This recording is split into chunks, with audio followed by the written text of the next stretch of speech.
ఈ Saturday special video అయితే butter chicken ఇంట్లోనే సింపుల్గా చేసేసుకోవచ్చు. ఫస్ట్ అయితే నీట్గా చికెన్ వాష్ చేసేసుకొని ఉప్పు, కారం, పసుపు, ధనియాల పొడి, గరం మసాలా, అల్లం వెల్లుల్లి పేస్ట్, అలాగే కొంచెం పెరుగు వేసుకొని నీట్గా మ్యారినేట్ చేసి ఫ్రిడ్జ్లో పెట్టేసుకోండి కాసేపు.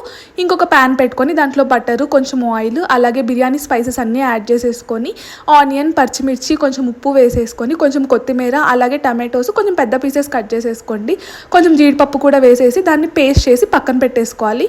ఇంకొక ప్యాన్ పెట్టుకొని దాంట్లో బటరు, ఆయిల్ యాడ్ చేసుకొని మనం మ్యారినేట్ చేసుకున్న చికెన్ ఉంటుంది కదా, దాన్ని మొత్తం నీట్గా ఫ్రై చేసేసుకోవాలన్నమాట. చూడడానికి కొంచెం ఇట్లా రోస్ట్ అయినట్టు రావాలి, అంతవరకు ఫ్రై చేసుకోవాలి. ఇంకా ముందు టమాటోస్, ఆనియన్స్ వేయించుకున్నాం కదా, అదే ప్యాన్లో బటర్ వేసేసుకొని కొంచెం కారం, అలాగే గరం మసాలా, ధనియాల పొడి, చికెన్ మసాలా అన్నీ యాడ్ చేసేసుకొని లైట్గా ఫ్రై చేసుకున్న తర్వాత ఆ టమాటోస్ మిక్సీ పట్టాం కదా, అది కూడా యాడ్ చేసేసుకొని కొంచెం వాటర్ పోసుకోవాలి. కన్సిస్టెన్సీ ఇలా ఉంటే చాలు. అది కొంచెం బాయిల్కి వచ్చాక ఇంకా ఫ్రై చేసుకున్న చికెన్ దానికి యాడ్ చేసేసుకోవాలి. ఇంకా ఫైనల్గా దాంట్లో అయితే కొంచెం కసూరి మేతి పౌడర్ చేసి యాడ్ చేసేసుకోవాలన్నమాట. అలాగే పైన కొంచెం బటర్ యాడ్ చేసేసుకోవాలి. సింపుల్గా బటర్ చికెన్ అయితే రెడీ అయిపోతుంది. మీరు కూడా ట్రై చేసేయండి. అలాగే సబ్స్క్రైబ్. Bye bye.